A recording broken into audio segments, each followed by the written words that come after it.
I'm Brett. And I'm Alice. And we are the Prosecutors.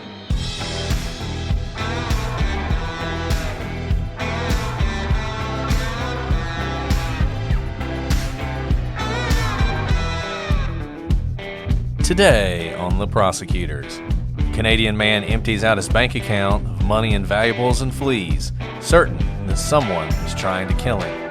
Thousands of miles away, they succeed. Who killed Blair Adams?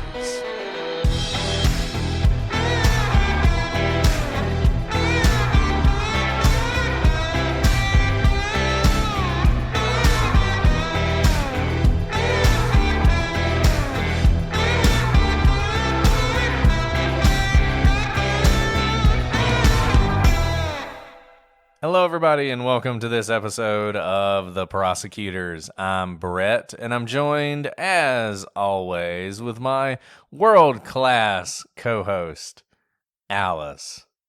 Okay, you don't get off so easy because, guys, before he said world-class, he first called me Bargain Basement Alice, which might be one of the most, poetically vivid shutdowns ever. So thanks. I was trying to go for a shopping theme, and you like things. Bargains are great at this time of year. Everybody's looking for a bargain, right? So that's a good thing. I think you took it the wrong way, which is why I decided to go with world class instead. Took it the wrong way? Whoa, way to victim blame there. I just wanted everyone to know what goes on behind the scenes. The things that never make it into the blooper reel. Well, no, I am so happy to be talking to you, Brett. We're kind of both traveling, but I flew across the country with my podcasting equipment because I care about you. Yeah, Alice is in a different closet today, 1,000th of miles away, so hopefully it's going to work out. We'll see. We'll see. And Alice, it's appropriate because we have a story today about someone else who went on a great journey, and hopefully your trip ends better than theirs did. We're talking about Blair Adams, which this is a case I'm sure a lot of you guys have heard about. It's kind of famous in true crime because it's one of those cases that's so inexplicable about what happened to this person. And it's another case where we talk about this sometimes, the cases where things just seem to happen for no particular reason. There's no good trigger that you can find for what happened to Blair. We're going to talk a lot about the things that were happening around his life when everything started to fall apart. But this is one of those mysteries. It's 25 years old, and there's a reason for that. It's truly mysterious, and it's one that I don't know if we're ever going to solve it, but it is solvable. So hopefully for those of you who are listening to this for the first time and have never heard about Blair Adams, maybe this will trigger something in your mind that will remind you of a strange man you met back in 1996, and maybe you saw something that could break this case wide open. But before we talk about Blair Adams, Alice, have you ever read Appointment in Samara? I have not. I'm not nearly as well read as you. Well, it's a great book. It's from the 1930s. It's one of those books, if you read the 100 greatest books ever written or whatever, it'll be on the list. It's somewhere on the list, and it's set in the sort of Great Depression time.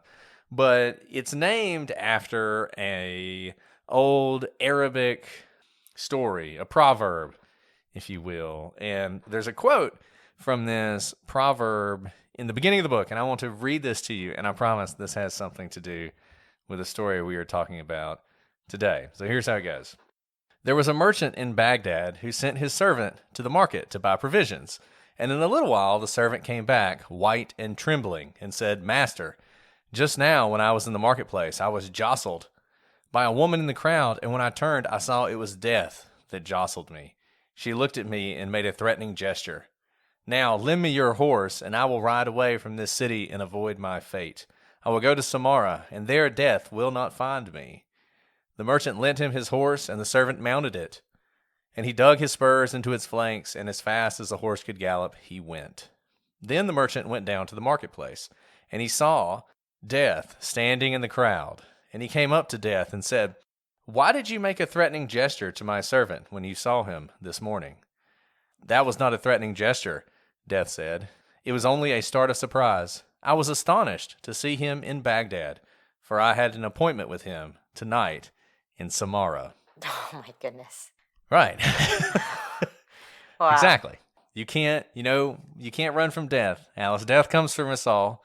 And in this case, death was coming for this person this day, and he tried to avoid it, but in avoiding it, he found death. And that, in so many ways, is the story that we have for you with Blair Adams. So that's probably enough of the ancient proverbs. Alice, why don't you tell us a little bit about Blair? So, for the first 31 years of his life, there wasn't anything all that remarkable about Blair Adams, which is not to say that Blair had a perfect life. Growing up in British Columbia, Canada, Blair had gotten into trouble with the law, having been convicted on various assault and drug charges in his 20s. This had led to problems with alcohol, which Blair had struggled with for years. But by 1996, Blair had seemingly left that behind. He hadn't had a drink for 2 years, and he had a new job he was excited about at a construction company where he was a foreman. Then, everything changed. Blair's cheerful demeanor changed. Now he was moody and anxious. He didn't sleep. That job that he was so in love with, he quit. Police suspected he was involved in a car theft. And Blair told his mother he was in trouble, but he couldn't tell her why. All he'd say was someone was spreading rumors about him, and even worse, trying to kill him. Then, Blair ran. What he was running from, no one could ever adequately explain. But if he was running from death, he failed, for death was waiting on him. Yeah, and already, just as we talk about the background of this case, before we even get into the timeline, there's something that jumps out to me about this case.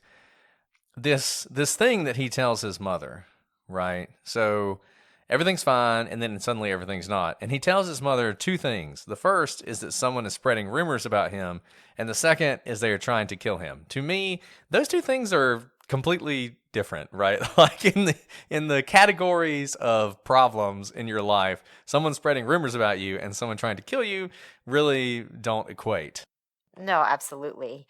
They're kind of disjointed, but perhaps melded together in his mind. And as we get into theories about this case, we can talk about how maybe they would be connected, but I think it's also possible that look, you can probably already tell. Either something really bad is going on with Blair and somebody is out to get him, or something really bad is going on in Blair's mind.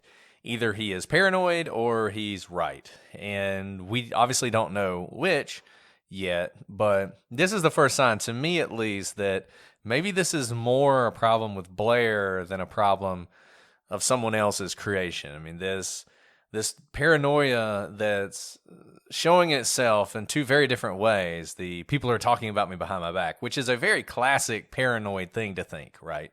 I mean, we probably all felt that before. We probably all thought, man, everybody's talking about me. Brett, I think last week you asked me, have you been talking about me? And I was like, I'm sorry, Brett, I don't think that much about you. Oh, God. Just the I'm bars sorry. are flying today. It's the bargain basement comment. I'm still getting over it. Man, I didn't realize that cut you so deep, Alice. All to say is that's a totally normal thing to think, right? That other people are talking about you. Now that people are trying to kill you or thinking about killing you, that is something that's a little different. As I said, that's something that's a little bit more serious and not the kind of thing that I think the average person runs into on a daily basis. But we're going to talk about this more. Let's get into the timeline so you see just how quickly everything unraveled here. So Blair had been acting strange for a couple weeks, but things really kicked off on Friday, July 5th. 1996. That's the day that Blair goes to his bank and empties his savings account. He also gets out his safety deposit box, which also had thousands of dollars of cash in it, and gold, and platinum, and jewelry, which he empties out. So he had a nice little, nest egg here at the bank, both in the bank account in the safe deposit box. And now he's got tens of thousands of dollars on him, either in cash or in things like platinum and gold. And it's funny, we've talked about people who disappear all the time and how typically there's no sign that they actually were trying to run away from their life and they didn't have anything to get them through. If Blair Adams had not been murdered, if he just vanished, we would be talking about a guy who was prepared to start a new life. I mean, he has prepared himself to run. There's no question about that. He has the resources he needs to make some sort of fresh start somewhere. Brett, before we continue, I have to say, doesn't it seem like the holiday season starts earlier and earlier every year? Well, this year I'm actually okay with it because we got to make up for lost time and all the canceled plans of the past year and a half. I don't know about you, but we're going all out with the decorations, the food, and oh my goodness, we had our Christmas tree up very early and we got so many lights and ornaments this year. I'm even going to start gift shopping early, and that's where Faraday comes in. They have gifts for everyone on your list. Faraday's a family-run brand making high-quality, timeless clothing with modern design and functionality. You know, when you're searching for the coziest gifts that are practical and stylish, flannels that feel they've had them for years, lush sweaters, festive tops, and dresses that they can still wear long after the champagne has been popped, well, that is Faraday. I recently traveled across the country and I chose to wear my Amalfi shirt with the beautiful ruffles around the collar. I was relaxed and comfortable, but I looked smart and got off the plane and was able to meet friends right away. And they're so confident in the quality of their stuff, they have a lifetime guarantee of quality. They'll replace or fix your clothes forever, no matter what. And to top it all off, Faraday is giving all of you 20% off right now. That's 20% off. You've probably heard this already, but thanks to the pandemic, shipping delays are going to be major this year. So start shopping now to get all your gifts before the holidays. Head to FaradayBrand.com/TP and use code TP at checkout to get 20% off your first purchase. That's code TP at Faraday, FahertyBrand.com/TP for 20% off. And it's not long before he attempts to make that fresh start. On Sunday, July 7th, he heads to the Canadian border, attempting to enter the United States. Now, he does this in sort of an unusual way. He tries to take the ferry across to the United States, which apparently where he's at in British Columbia, close to Vancouver, near Seattle, all those places, it's very easy just to drive across the border. But for some reason, he decides to take the ferry. And I don't know if the border guards on the ferry are just a little bit more suspicious than the border guards at the border, or maybe they have more time or whatnot, but they put Blair through a lot of questions. And look, I've crossed the border before many times, and you get little questions like, where are you going? Where you been? How long are you going to stay? That kind of thing. But it's not like they grill you. But for whatever reason, maybe it's because Blair was acting suspicious and nervous and anxious, and these border guards, they picked up on that, and so they started asking him questions, and at some point they found out that he has tens of thousands of dollars on him and all this gold and platinum, and they think this guy, something illegal is going on here. This guy's probably running drugs. There's no telling what he's involved in. They then run his ID. They ask him, do you have any criminal convictions, anything like that? He lies and says no. It doesn't take him very long to figure out that's not true, that in fact he does have several prior convictions, low-level convictions for drugs and assault. He's screaming, I'm a drug dealer. Don't let me in the country.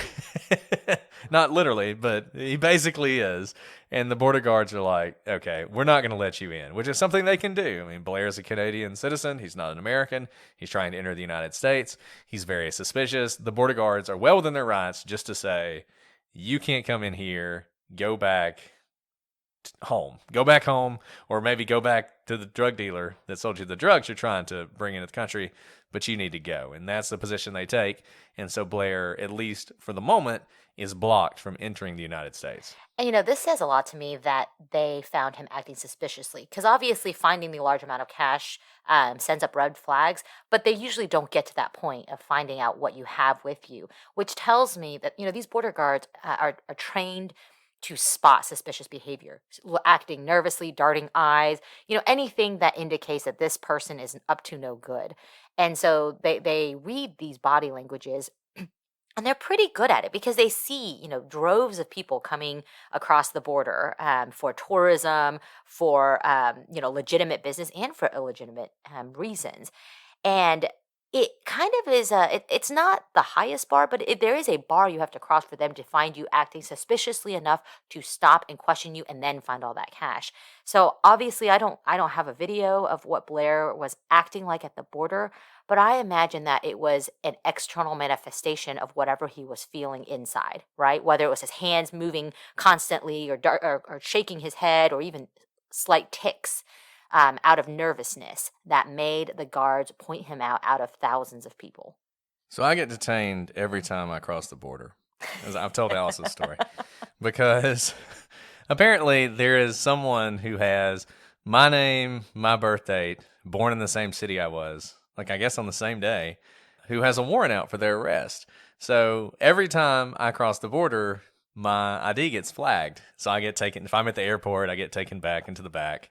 And I have to answer additional questions or whatever. So one time I was flying back from a foreign country with my fiance, who is now my wife. And and as we're getting ready to go back in, I'm like, maybe if we go through together, they'll just let me go and I won't have to stop. So we go up to we're flying into the United States, and we go up to the little border guard and we give him our passports, and he's super nice and he's chatting with us and everything. And then he's like, "Ma'am, you can go ahead. I just have a couple more questions for your fiance."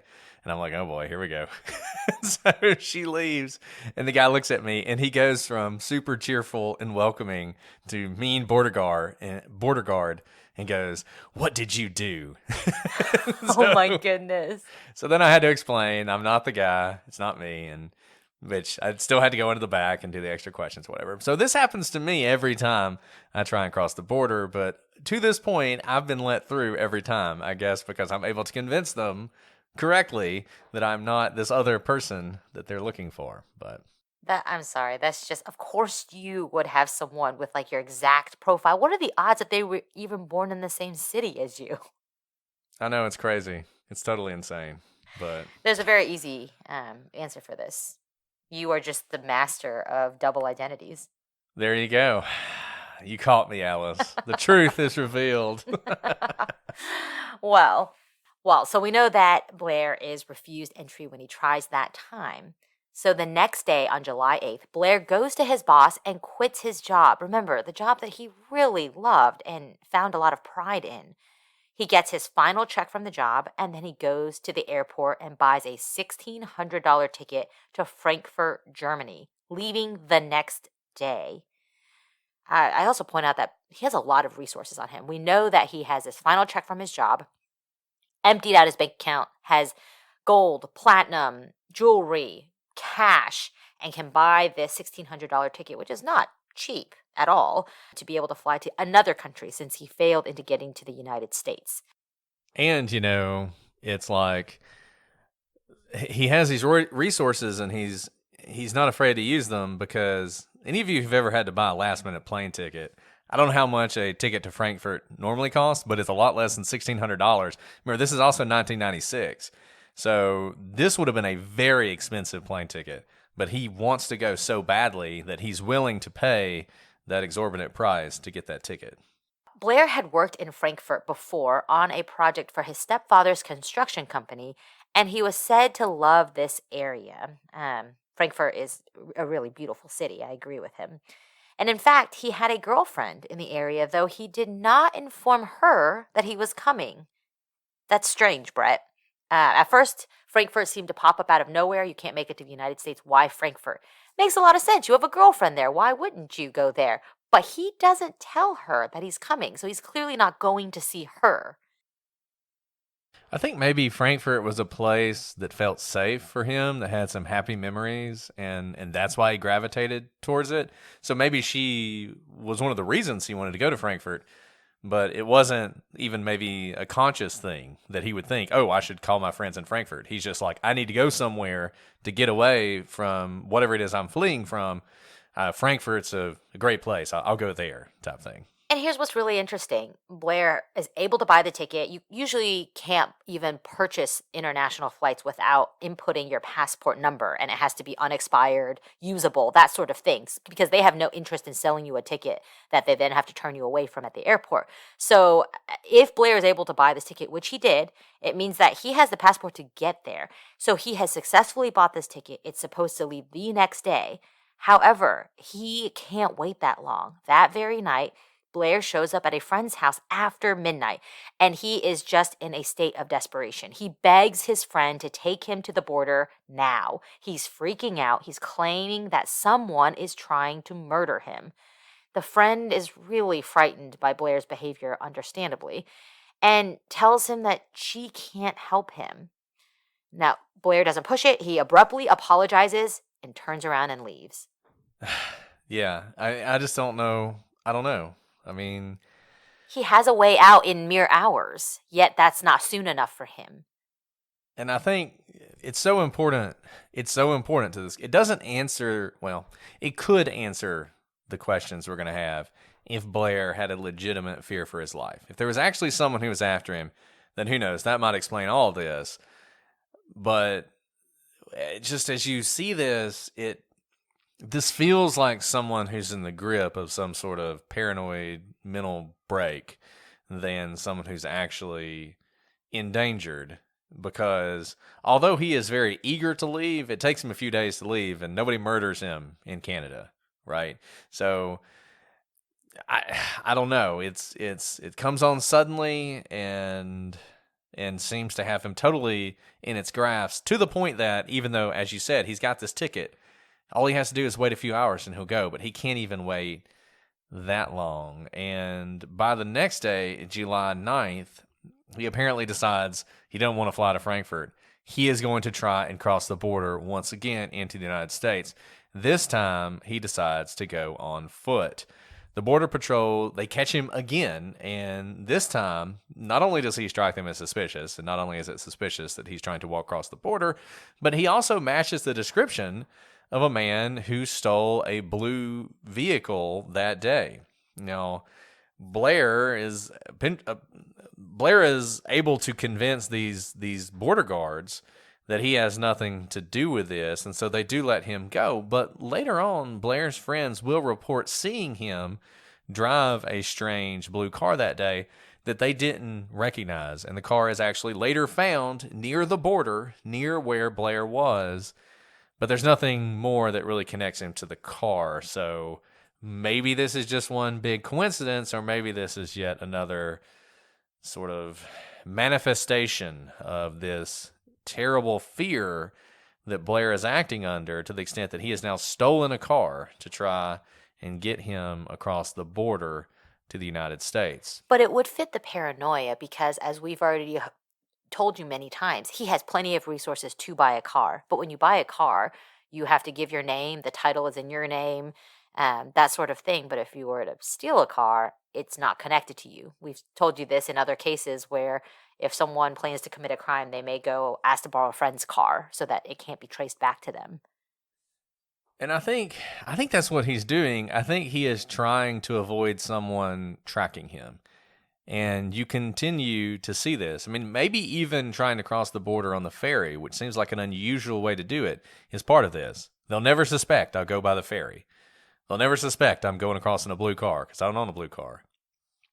He buys this ticket to Frankfurt, but he either it's not going soon enough, or he never really intended to use it. And you have to ask yourself whether he intended to use it, because that day, after he stopped from crossing the border on foot, he goes back to the airport. But he doesn't fly to Frankfurt. Instead, he rents a car, a Nissan Altima.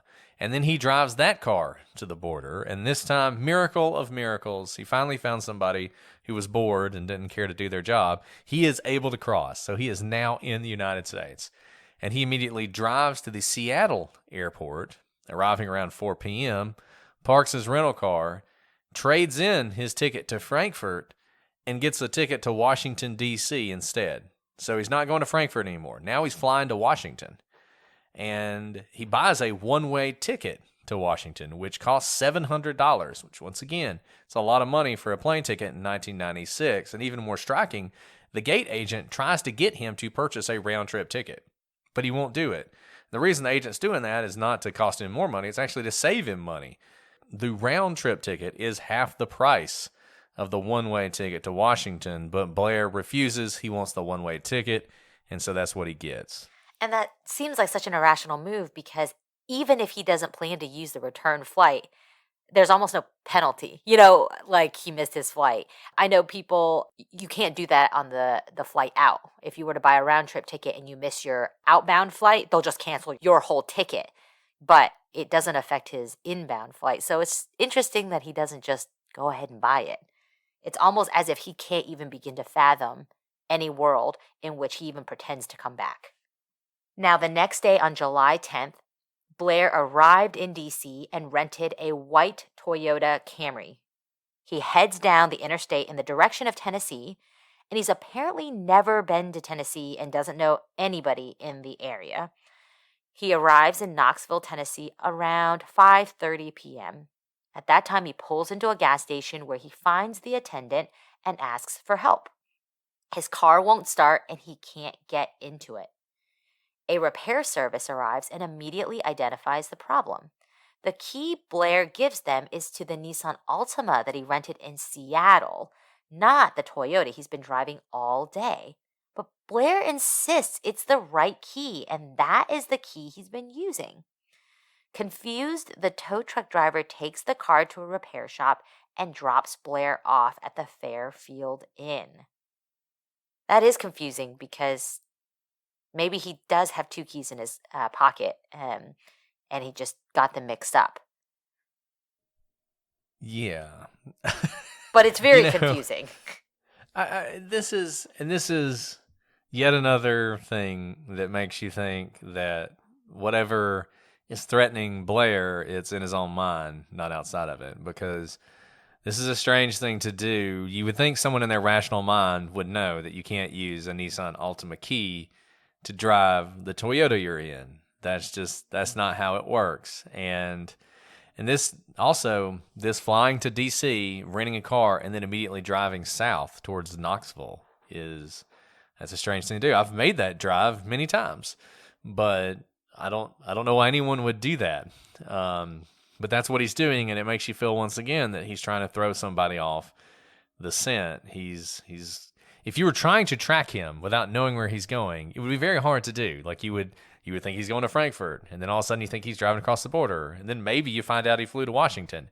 You'd never think he then drove to Tennessee in a rental car from Washington after landing. That's a crazy thing to do, but he does, and he shows up, and he can't even drive his car. And I will say, if he is trying to shake someone, he's doing a pretty good job. I'm confused where he's going at this point. Yeah, exactly. So if he is actually trying to shake someone, I think these steps are all very effective. No, 100%. So now Blair is at the Fairfield Inn, and it's about 6:45 p.m. Over the next 40 minutes, Blair will enter and leave the Fairfield Inn no fewer than 5 times before finally renting a room. The clerk will later tell police that she got the impression Blair was waiting on someone and that he was paranoid and anxious, constantly looking over his shoulder. The room was $50. Blair paid with a $100 bill. And rather than wait on his change, Blair simply turns around and just leaves, and he never used his room. And maybe that could be a couple things. It could be a function of the fact that he's going to die that night. He's going to be murdered that night. So maybe that's why he never used the room. This could be the latest in his deception. I'm going to rent a room and never use it. He's once again showing no awareness of money. This is the at least third time where he's done something inexplicable, this time buying a $50 room with a $100 bill and not taking the change. And and his bizarre behavior going in and out of the room, feeling like he's being watched, feeling like someone's coming. The hotel attendant describes it as if he's waiting on someone, as if he expects someone any moment to walk through that door. And I don't know about that. I think the hotel attendant is assuming rationality here, that the way he's acting is the way that someone would be acting if they expected someone to show up.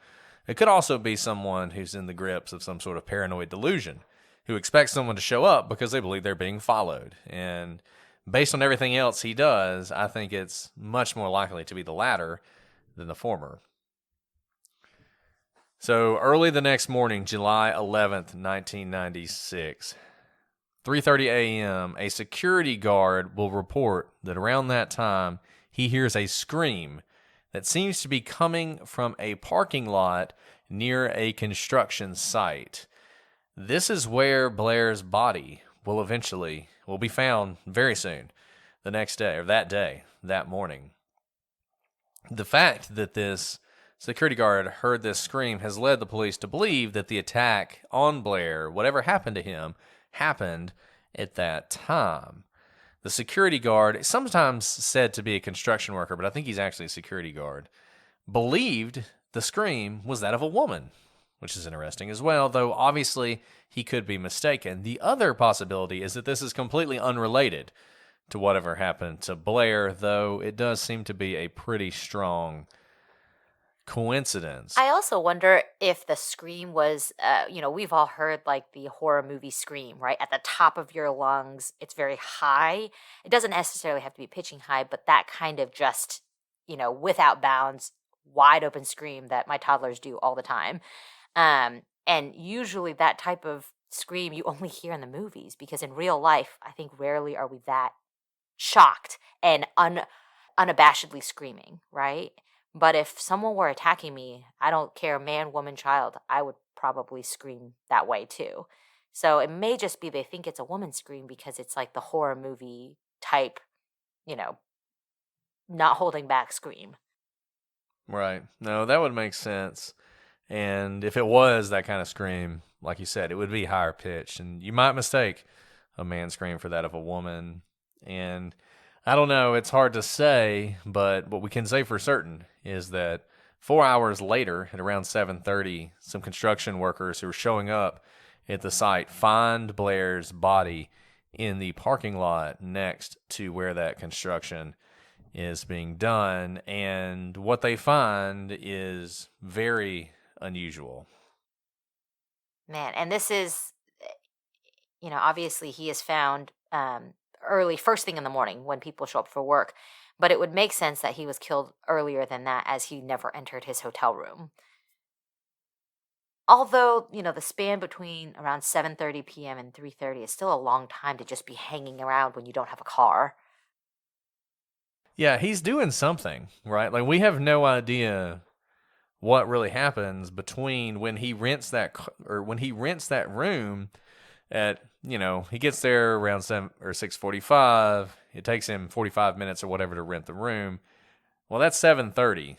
Give it 8 at the latest. It takes him till 8 to rent the room. Well, his body's not found till 12 hours later.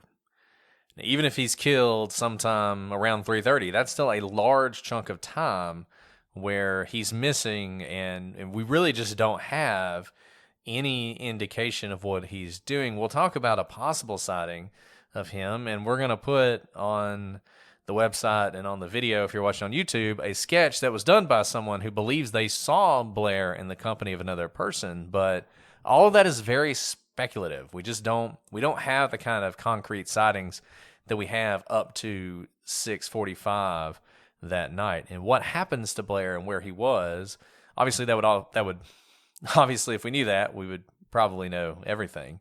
But it is certainly a mystery. Right. So let's talk about what state Blair was found in. So Blair was naked from the waist down, and his pants were found inside out, appearing to have been taken off by someone else. His socks were also inside out, and his shoes were off. His shirt was ripped open. Around his body was a mixture of American, Canadian, and German money, totaling $4,000. In a fanny pack was found at least $2,000 of gold and platinum bars. 10 feet from his body was the key to his Toyota.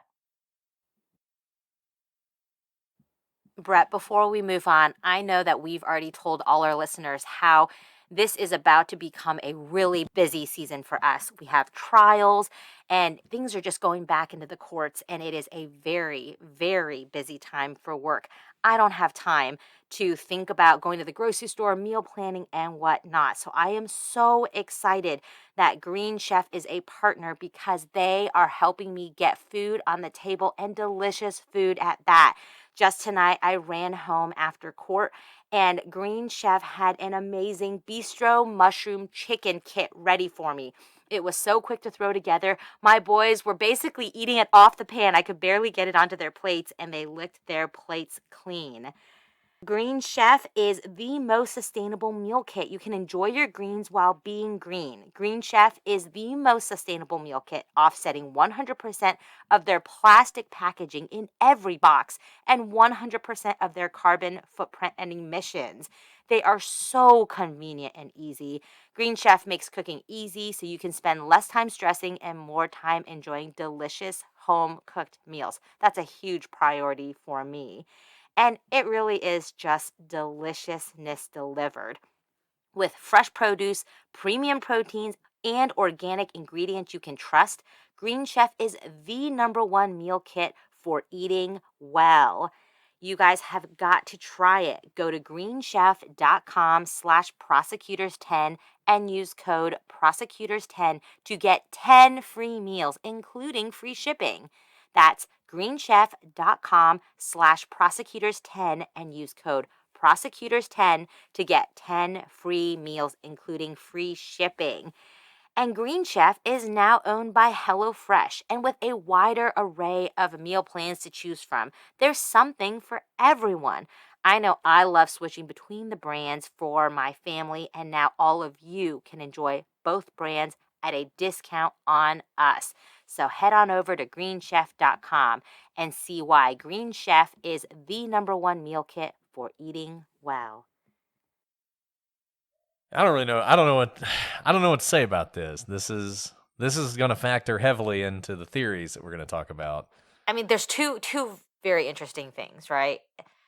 There's the state of his body in a state of undress that seems to indicate someone else has gotten him to that state. If this were a woman, we would have absolutely thought that she had been assaulted or an attempted rape before she was murdered. It's just true there are many fewer cases of rape and murder of a man. It's not impossible, but that's what you think of when someone is undressed, is some sort of sexual assault. But here there's also the element of money. If it were to rob him, a lot was left behind. $2,000 of gold and platinum. And if it's in the fanny pack, you would think someone can just grab the fanny pack and run, as opposed to having to collect the bars individually. Yeah, and people have said, well, maybe they didn't realize it was American money because there's also Canadian and German money there. I mean, maybe. I think if somebody's trying to rob you, they grab the money and they worry about counting it later. They would figure out, I got some loonies here and some francs or whatever the Germans had back then. Deutschmarks, I guess. But it also shows that if he had German money on him, maybe at some point he did intend to go to Frankfurt. Or maybe he just had it with him. But it's I think that's an interesting note as well, is he actually had the German money on him. Maybe to further throw people off, I don't know. But the fact that it's scattered around him and it's mixed together, usually if you're going to exchange money, the exchange booth or the bank gives it to you all in one package. And so the fact that it's mixed together indicates to me that there was maybe some struggle and it was all dropped around him. So it was mixed together after it had fallen around him.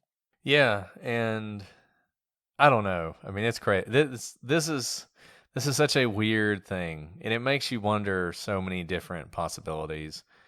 And I don't want to give away too many of the theories we're going to talk about, but it just makes you question whether this had anything to do with money. That whatever happened, on a deep level had anything to do with money. Because even if this were a fight and it just, somebody got killed accidentally, you'd think he'd go ahead and take the money, right? I mean, maybe you feel bad that they died, so you don't take the money. But if they're dead and you killed them, you might as well take the money. You might as well take the gold bars.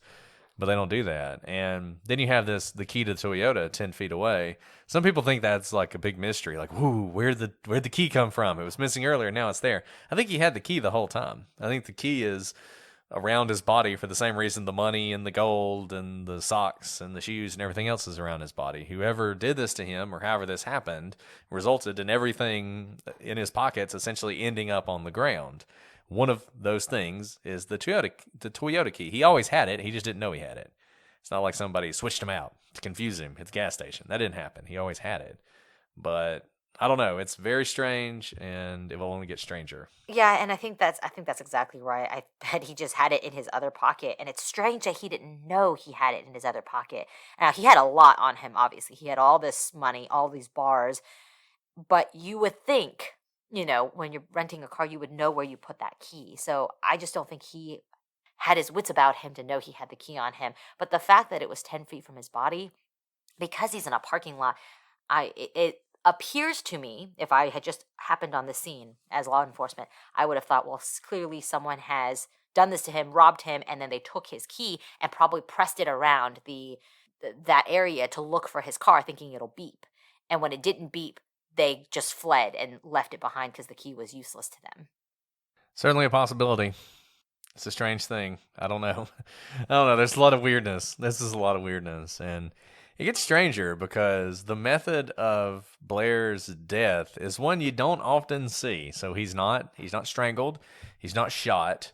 He's beaten to death, but in a weird way. He dies of septic shock because he was struck in the stomach with such a violent blow that it actually ruptured his stomach. He had defensive wounds on his hands and on other places on his body. His scalp was cut, and the police have speculated that it was cut by whatever struck him in the stomach. And one thing people have said is it could have been a crowbar. So he gets struck in the head, he's struck in the stomach. Tufts of his hair were missing from his head. And one hand was deeply cut and appeared to have been slammed into the pavement repeatedly to the point that it was black. Police speculated that this crowbar could have been used to do this. And I don't know. I find this hard to believe that you could rupture someone's stomach with a crowbar, but I guess you can. I don't know why I find that hard to believe. I've just not really seen that often. Speaking of his stomach, when the autopsy was done, Blair was found to have meat, shrimp, and lettuce in his stomach, indicating that he had eaten that night and not that long before he was killed. So it appears that he would have gone to a restaurant or some other location where he could have gotten this meal before he died. So what we can tell from the autopsy is this was just an incredibly brutal, ending of his life. I've actually don't think I've ever seen a case where someone died of septic shock because of their stomach rupturing. That's immense internal damage to cause that type of an injury. And obviously, it's not just the stomach. The hand being repeatedly smashed into the pavement indicates maybe some sort of a fight because you use your hands for defending yourself. So maybe there's some sort of a fight. Maybe he's holding something. Maybe it's to. What's strange is we normally see that sort of injury if someone's holding a gun and the other person is trying to get them to release the gun. But I don't think there's any indication he had weapons of that nature with him. So maybe money? Maybe. All these question marks. As we talk about this more, I'm starting to develop maybe a theory in my head, but we'll see as we continue. Okay. Well, let's keep going. Now, let's talk about the physical evidence. Kind of like I said, because of the state of undress that Blair was in, police believed that Blair may have been sexually assaulted. But if he had been sexually assaulted, the attacker left no physical evidence behind. And the only physical evidence was a single strand of long hair that Blair was clutching in his hand. Which is crazy. It's crazy that you could have this kind of what appears to be a fight, like a knockdown, drag out fight. and not have more physical evidence left behind by the attacker. Now, I know this is outside, but I mean, goodness gracious, there's a lot going on here, you know? Absolutely. And it's just, I mean, I don't know. It's we talk about this a lot, but it's physical evidence is not as omnipresent as you think it is. I mean, sometimes it is and sometimes it isn't. Some people are sort of super shedders of DNA and their DNA is everywhere, and some people barely shed any. Some people leave fingerprints all over the place. Some people never leave fingerprints. It's just crazy. You just expect there's going to be all this evidence when you have a crime, and a lot of times there's not. And maybe it tells you something and maybe it doesn't. And that's the frustrating thing about this stuff. Maybe that's what happened here. It's just dumb luck. Maybe it rained that night. I mean, who knows? But there certainly doesn't seem to be much physical evidence to go on. Now, one thing that's been speculated is that maybe Blair was with a man that night. Maybe he found a male prostitute and things went wrong, which has led people to ask questions about Blair's sexuality. It is true that Blair largely dated women, but he did have one relationship with a male roommate that his mother was aware of, and this only matters, as we said, because of that speculation that perhaps this was some sort of sex transaction gone wrong, and that he was murdered by that person. As we said, there are some reports that Blair was seen with a man that night. We have that sketch of the possible suspect. It's hard to even say it's a suspect that we are going to put online. It's a pretty... I mean, the guy has a look to him. I mean, if you see this sketch, I mean, I feel like if you knew this person, you would recognize the sketch. This is not a generic sketch. It's not, could be anybody's sketch. I mean, he's got some very defining characteristics, and you'll see that when we put that out. And obviously, if Blair was beaten to death, it probably was by a man. So it is a possibility, but we just don't really have enough evidence to say for certain. Probably a man because of the brunt, the sheer force it would have taken to inflict these injuries. But also remember, the one physical evidence left behind was a long hair. Could have been a man's hair. True. But that's also, all these question marks swirling around. Let's talk about the Olympics. No, I'm not changing the subject. This may seem like a non sequitur, but Blair's mother is convinced that he was actually going to the Olympics, which were set to start 3 weeks after he was found dead. But that really makes no sense, as Knoxville is in no way on the way to Atlanta, where the '96 Olympics were taking place. Whatever Blair was doing, it's doubtful it made that much sense. Do we know why Blair's mom thought he was headed to the Olympics? Was it something he talked about? I think it's something he talked about, that he really wanted to go to the Olympics. I think it's just pure speculation on her part. I think she's just trying to make sense of what was happening. He was in Washington. He drove south, but he obviously had the money to fly to Atlanta if he wanted to. Right. There are lots of flights that go to Atlanta. Most of you have probably been to Atlanta for no other reason than go to the airport. So he could have done that. And you don't drive to Knoxville to get to Atlanta. That's not the right way to go. I mean, it's in the general southern direction is about all you can say for it as far as him going to Atlanta. So, I mean, I know it was soon. The Olympics were close, but maybe he was trying to throw off his pursuer so they wouldn't know he was going to Atlanta. I guess that's a possibility, but I don't think it's that. Whatever it's doing, it's not going to make a lot of sense. And him going to the Olympics doesn't make sense. So maybe that supports that theory. But yeah, I don't think the Olympics were on his itinerary. So Brett, what happened? We know this man drained his own bank account, took many steps to attempt to evade someone who he claimed was trying to murder him. He never said who it was. Kind of ironically, he does get murdered just as he predicted, even though everyone around him thought what he was saying made no sense. So what happened? Well, I think we can knock out a couple theories pretty quickly. I mean, the first one is the simplest. Ordinarily, you find someone dead in, a rough part of town near a construction site. You might think, well, they were robbed, particularly when they have as much money as Blair had and seemingly have no compunction against flashing it around. But if he were robbed, why'd the robber leave all the money? There's money, there's gold, there's all sorts of things around him. It's possible, like Alice said, maybe they were trying to steal the car and they got the key and the car wasn't there and they didn't care about the money, or maybe they didn't notice the money. But it seems hard to believe that they would not have noticed all that money spread. I mean, we're talking $4,000 in cash. That's a lot of cash. I don't care what denomination it's in. That's a lot of cash.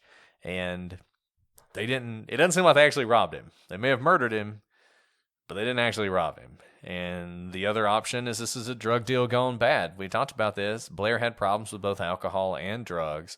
He had been in AA for 2 years, which is a big deal. I mean, that's a big mark to meet if you're in a 12-step program. I have read that he may have stopped going around this time as well, which makes you think of a relapse, though there's no real indication that he was drinking. But maybe it was a drug deal gone bad. Once again, you sell drugs to make money. You don't sell drugs because it's been your dream your whole life to be in the drug business, typically.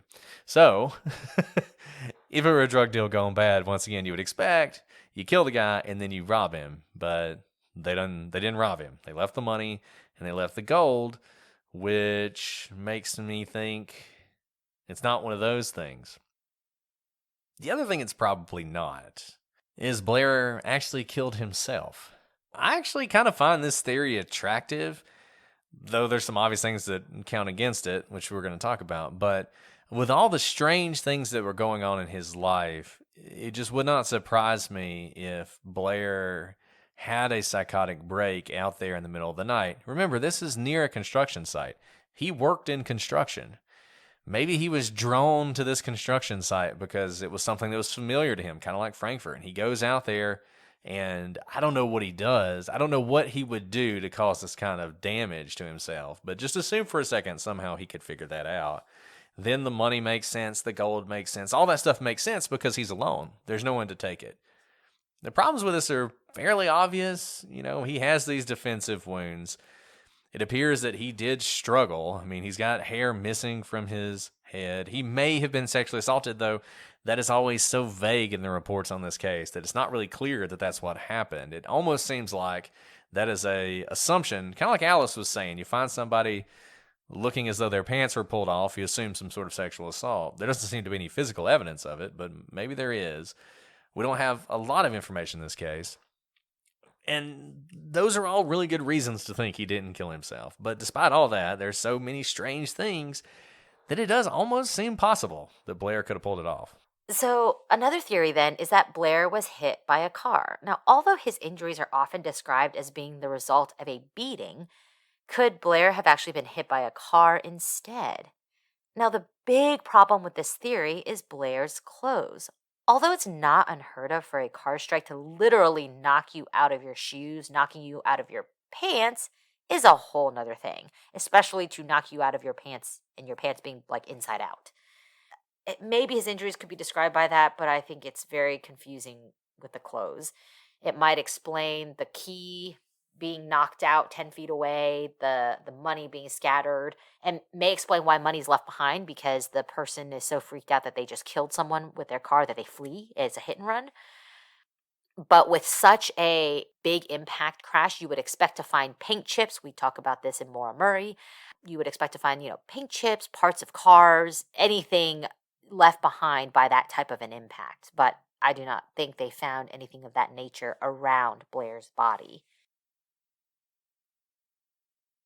Brett, I have to tell you an embarrassing story. So recently I was running to a witness interview and I jumped in the shower. I had no time to get ready and I grabbed an old dull razor. I should have known better and I immediately cut myself. It was so embarrassing. Well, I am so glad to share that because of Athena Club, that doesn't have to happen again. Athena Club's razor is designed with built-in skin guards to help prevent razor burn while being gentle on curves. And the razor blade is surrounded by a water-activated serum with shea butter and hyaluronic acid, which is a holy grail for skincare. And the best part? The razor kit's only $9 and comes with 2 blade heads, a magnetic hook for shower storage, which is key for me so that I don't drop my razor. And now you can get your razor in 6 color options. I picked the baby blue, but there's even black and white, which I've never seen before from other brands. And you'll never have to worry about running out of refills or being stuck with dull, overused razors like I was, because you can get replacement blades sent to you with free shipping. Show your skin you care with the Athena Club Razor Kit.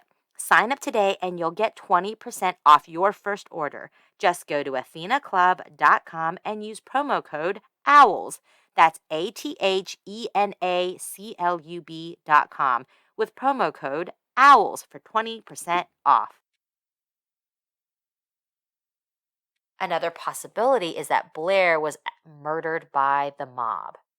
Now, maybe Blair was right. Maybe someone really was after him and Blair was not delusional. And he thought he could actually run and get away from the people who were out to get him. But you can never escape the long arm of the mob. Even if Blair crossed the wrong guy and was hunted down, the chances the mob would have found him so quickly seems very low.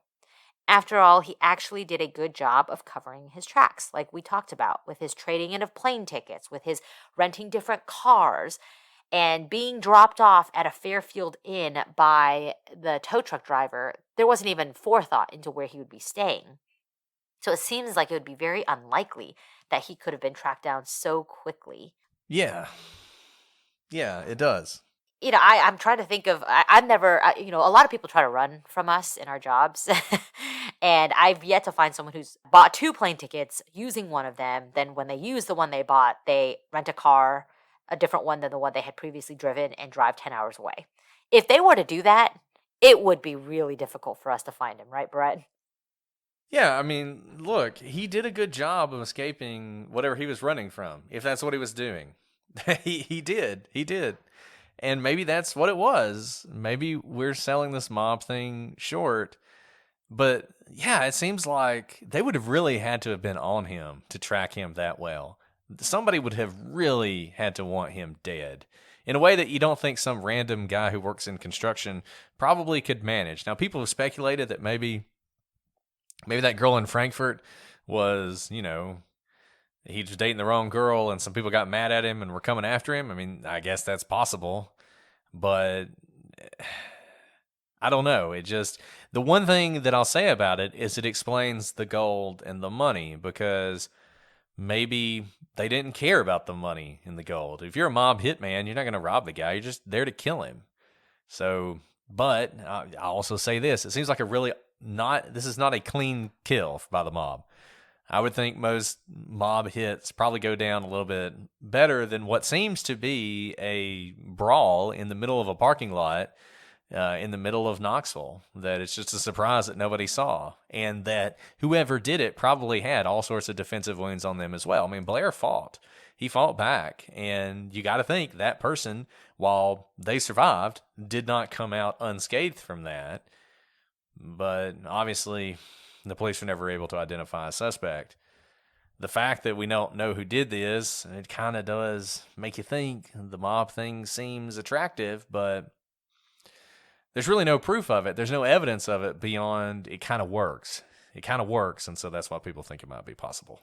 And also, for a mob hit, honestly, this is pretty messy, right? He was in the middle of an area that he could easily be found. In fact, he was found soon after he was murdered. I don't have a ton of mob experience, but there's often dumping of the body, hiding the body, whatever, to just cover up your tracks a little bit. So this is actually a pretty messy hit, if it was a hit. Yeah, completely messy. And that really just leaves one option, and that's a random murder. Blair was just randomly murdered. And it seems like the most likely scenario is that Blair, he's suffering from some sort of mental break. He just runs into the wrong person. And for whatever reason, whether it was a fight, something sexual that went wrong, or someone else who was mentally unstable, runs into Blair. They have some sort of encounter, and it ends with Blair getting beaten to death. Still, it makes you wonder, if that happened, why didn't they take the money or the gold? But maybe if it truly was a random encounter, certainly if it was someone with similar issues to him, they might not even think to take the money. It's also possible that Blair was just acting crazy, that he was acting crazy and ran into the wrong person, and that person wasn't even really a murder to them. It was kind of self-defense. They had a crazy guy, and they, took care of him. They got in a fight with him. They hit him in the stomach. Maybe they didn't even know he died. That's the other possibility. When you strike somebody in the stomach and they die of septic shock, you wouldn't know they were going to die of septic shock. I don't think. I don't think that's something that would happen quickly. Probably you would strike them and then you would run. And then later on they die. And I kind of feel like maybe that's what happened here. He got into some sort of random fight. It wasn't somebody who wanted to rob him. They didn't want to steal anything, and that's why they didn't steal anything. They fought him. They fought him until he was defeated, until he was no longer a threat to them. And then they left, and turns out later on he dies. And it's just truly random. And because it's truly random, it's really hard to solve because there actually is no connection between Blair and his murderer, not even a mob connection. There's none. A random person ran into him at the wrong time. They got into a fight, and Blair ended up dead. And all the rest of this really is just Blair, for whatever reason, suffered this mental break and went on this journey trying to run away from this threat that he thought was after him and ran right into it instead. Yeah, Brett. Unfortunately, I think this is the most likely theory. I think all of us have probably been around people who are often, because of their mental illness, on the streets, and they may act in a way that is consistent with having some sort of, psychotic episode, a mental episode because of some sort of mental disorder, right? Whether it's dangerous or not. We've probably been in situations where it seems like if you were alone with him, especially if maybe 3 a.m., out in the middle of nowhere with no one around, their actions can seem menacing towards you. Especially imagine if Blair took his own clothes off, because that was kind of where he was mentally, and nothing really made sense to us watching from the outside. But maybe he had undressed himself, so you have this a half naked guy walking towards you. Maybe you're with your wife or girlfriend or someone, and maybe he's making gestures towards her. Maybe even grabs her hair. One strand of hair was found on his body, and that is incredibly scary if you don't know whether this man Blair is trying to be menacing or not, but you're trying to protect yourself or the person you're with. And the stomach blow is a non-lethal blow typically. And I can imagine this person, if they are not trying to kill Blair, they just strike him in the stomach to stop this man who maybe has grabbed their friend or their wife's hair, and they're just trying to get away. And maybe his grip hasn't lessened because he's in this heightened state, and they're having to smash his hand against the pavement to have him let go of maybe their clothing or what have you, so that they can get away. But if they wanted to kill him, I think they would have used that crowbar or whatever instrument they used to smash him in the stomach and smash him in the head instead. But I don't see that, which kind of makes me think that he was doing something perhaps that made it really scary for the person who ended up killing him. That's a really good point about the blow to the stomach not being what you would think of as a fatal strike. That's not how you kill somebody if you're trying to kill them. You don't hit him in the stomach. And his wounds, he has some defensive wounds. He has a cut on his forehead, but there's no damage. It's not as if someone was trying to bash his brains in with that. It really seems like the only really forceful strike is to his stomach. The only strike that's not a defensive wound is that. And I think you're right. I think they did not, for whatever reason, why this started, they did not intend to kill him, but in trying to deal with him, for whatever reason, they did. They struck him too hard, and he eventually died of that. And I don't know that we will ever know that for sure, but I think it's the thing that fits the evidence the best and explains what you're seeing the best. And Brett, it's even possible that the scream that was heard by the security guard at 3:30 in the morning, when the guard said he thought he heard a woman scream, maybe even was a woman's scream. Maybe Blair reached out and grabbed a woman's hair, and that was the scream that the guard heard. And maybe she or someone she was with fought back with the blow to the stomach that ultimately caused Blair's death. So it's very possible that scream was in fact a woman's. And what we do know is he seemed to be spiraling downwards very quickly. It was just a matter of days, really. He went from draining his bank account to changing, buying 2 different plane tickets, renting different cars, and doing something that worried people who knew him, like the friend he showed up at her door asking for a ride to the border, to people who knew nothing about him, those border guards, more than one border patrol guards who were standing there. So he was, we know, acting in ways that made people who knew him and didn't know him worried about his behavior.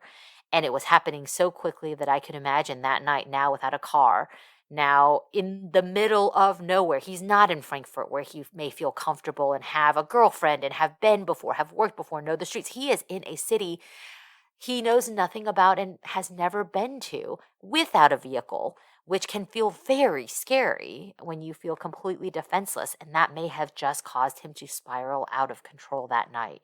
And even if you think this is some sort of something sexual gone wrong, I mean, you could imagine he's hooking up with somebody, or it's a prostitute, or something along those lines, and then he freaks out. Maybe he decides that person's actually the person who's after him. There's no telling what happened in that parking lot.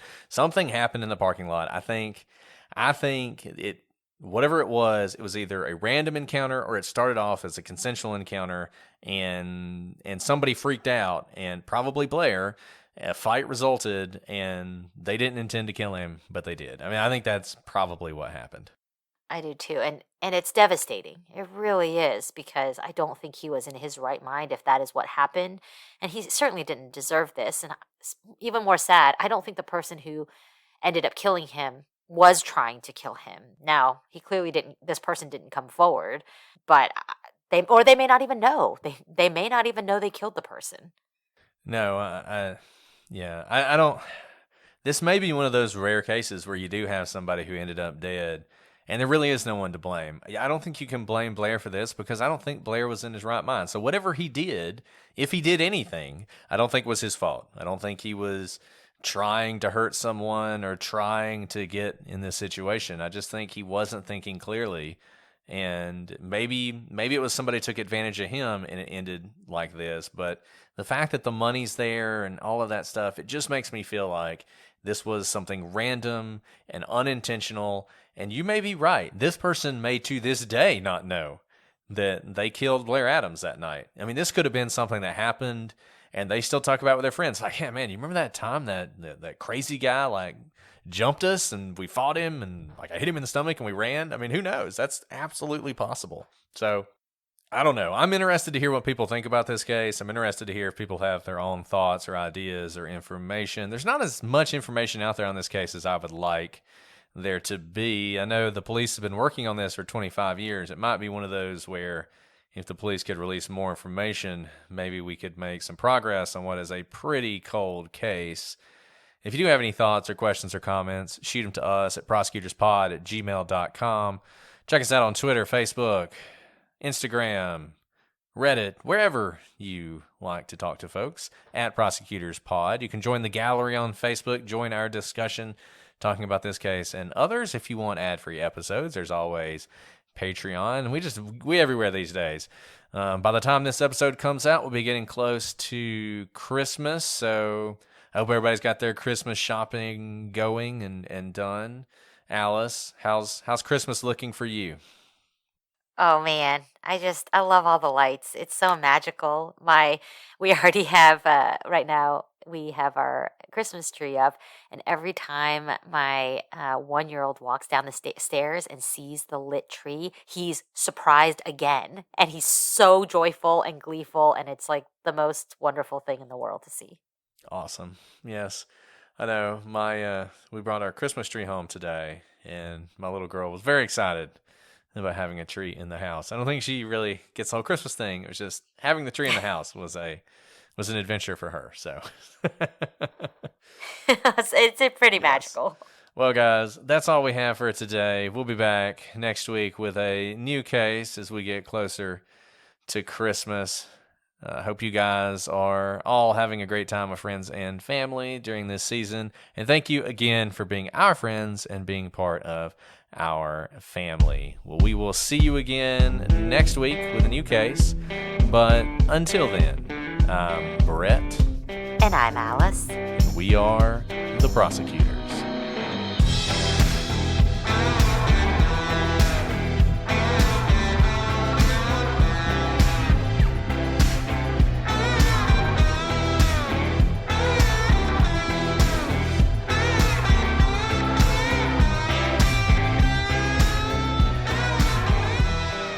You want today? Thinking. It's hard. Something to do No, with Black that's Friday not- holiday season. Bargain basement? What? Yes, absolutely. That's hilarious. Wow. Wow, that's really hits deep. So descriptively mean. I love it. Oh, wow. Yeah, you absolutely have I to would do never that. say something. You can say that about me. I don't care. No. Bargain basement. I'm not gonna- I am a great deal. You are a great You deal. get to listen. You get to listen to me for free.